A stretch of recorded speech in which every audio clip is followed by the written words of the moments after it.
Assalamualaikum warahmatullahi wabarakatuh. Salam budaya, salam rahayu, salam waras. Sedulur sekalian, kita lanjutkan dalam pembacaan kisah atau cerita tentang Babat Tanah Jawi yang ditulis oleh W.L. Altaf, yang mulai dari Nabi Adam sampai runtuhnya kerajaan Mataram. Sedulurku, kemarin kita telah mengupas bagaimana putra Bathara Wisnu, yakni Raden Srigati, yang mau ikut ke Kahyangan. Raden Srigati ini tinggal bersama ibunya, ya, yang kemarin kita telah ceritakan bahwasanya pertemuan Bathara Wisnu dengan putranya dan juga permaisurinya, lalu dia akan berangkat ke Kahyangan untuk memenuhi permintaan dari Bathara Guru. Perjalanan Sang Hyang Naroda bersama Bathara Wisnu akhirnya sampai di Suralaya. Mereka bersama-sama menghadap Bathara Guru. Pada waktu tengah bicara asik, tidak lama Raden Srigati yang ditinggal tadi menyusul perjalanan ayahnya. Sampai di bangsal Kadewatan, ia duduk di belakang sang ayah. Bathara Guru melihat ada seorang pemuda yang berwajah tampan datang ke Suralaya di belakang dari Bathara Wisnu. Hatinya pun curiga, siapa pemuda tampan itu?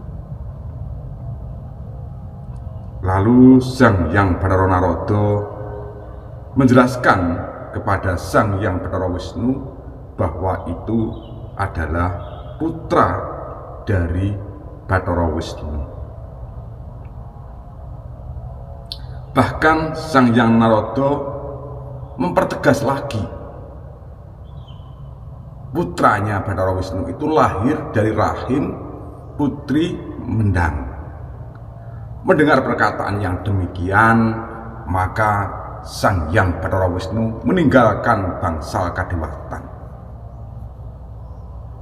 Melihat kondisi yang semacam itu, Sang Hyang Naroda mengerti bahwa Bathara Wisnu sedang murka. Maka Sang Hyang Naroda pun mengikuti Bathara Wisnu meninggalkan bangsal Kadewatan. Melihat kondisi semacam itu, maka Bathara Wisnu, juga Sang Hyang Naroda, juga Sang Hyang Bathara Guru menjadi perseteruan tersendiri, bukan? Mengapa? Karena cemburunya Sang Hyang Bathara Guru. Maka ketika sudah sampai di belakang bangsal Kadewatan, Sang Hyang Bathara Guru memerintahkan kepada Sang Hyang Naroda untuk membunuh Raden Srigati, putra dari Bathara Wisnu, untuk dijadikan tumbal pembangunan surga atau isi dari surga. Dan juga memerintahkan kepada Sang Hyang Bathara Wisnu melalui Sang Hyang Naroda ini untuk menghadapi Watu Gunung. Jelas saja Sang Hyang Bathara Guru, jelas saja Sang Hyang Bathara Wisnu tidak mau untuk menghadapi musuh kalau Raden Srigati dijadikan tumbal untuk surga. Sedulurku yang berbahagia, karena Sang Hyang Bathara Wisnu tidak mau menghadapi musuh, maka Kahyangan Suralaya ini pun akan morak-marik, hancur oleh Watu Gunung, karena para dewata, para dewa, putra-putra dari Sang Hyang Bathara Guru tidak ada yang sanggup menghadapi kesaktian dari Prabu Watu Gunung yang menginginkan permaisuri seorang Betari dari Kahyangan Suralaya. Maka Sang Hyang Bathara Narada pun mengatakan kepada Bathara Guru bahwasanya Bathara Wisnu tidak mau menghadapi musuh. Dengar jawaban dari Bathara Narada, maka Bathara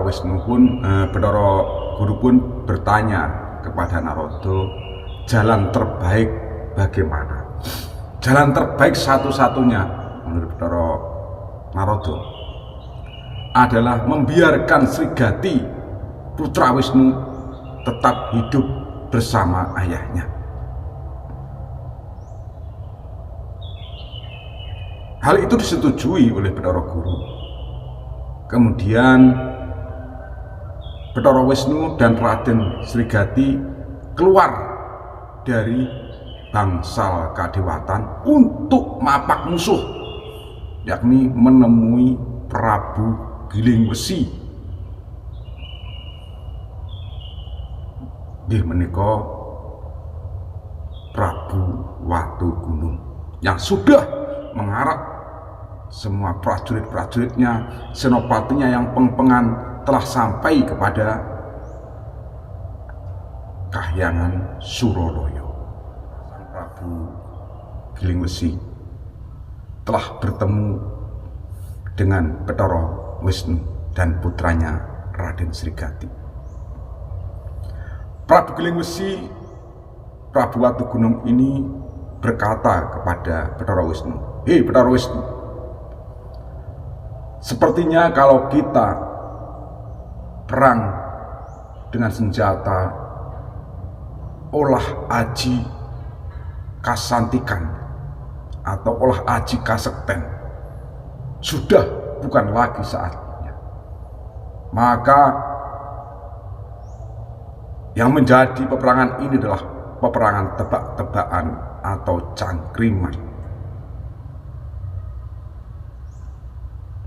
Mendengar perkataan demikian, Bathara Wisnu menyanggupi kepada Raden Watugunung. "Prabu Watugunung, apa tebak-tebakanmu? Silahkan, siapa tahu saya bisa menjawab."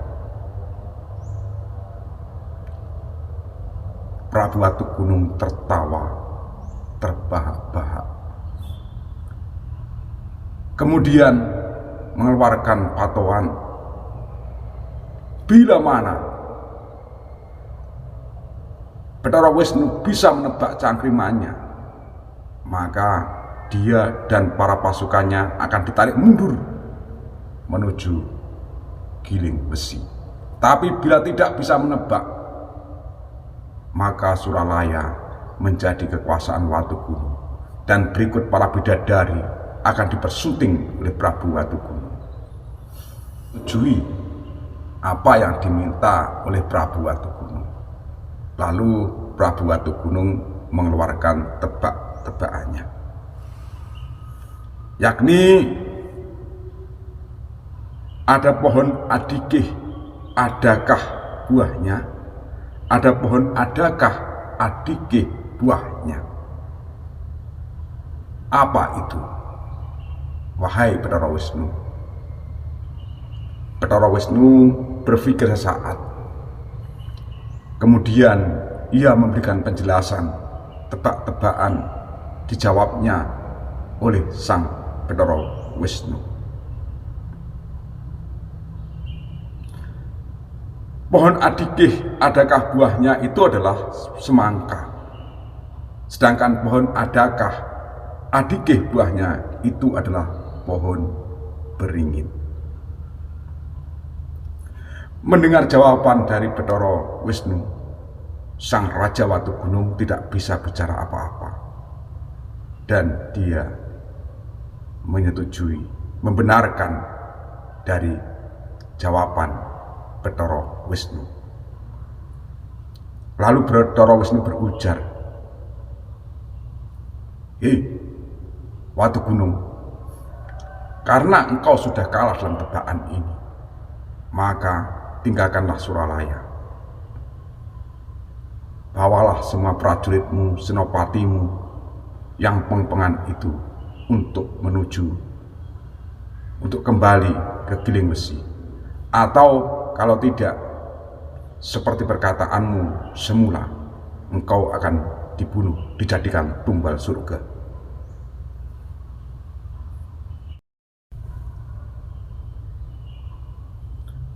Prabu Watugunung berkata kepada Bathara Wisnu, "Bathara Wisnu, saya ini adalah seorang raja yang kalimat saya keluarkan tidak akan saya tarik kembali. Maka kalau memang itu kehendakmu,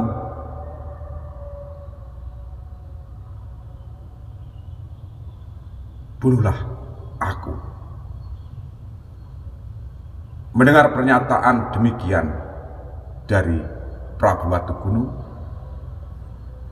Bathara Wisnu pun mengeluarkan senjata cakra untuk menyerang Sang Prabu Watugunung. Maka Sang Prabu Watugunung terbunuh di Kahyangan Suralaya untuk menjadi tumbal surga.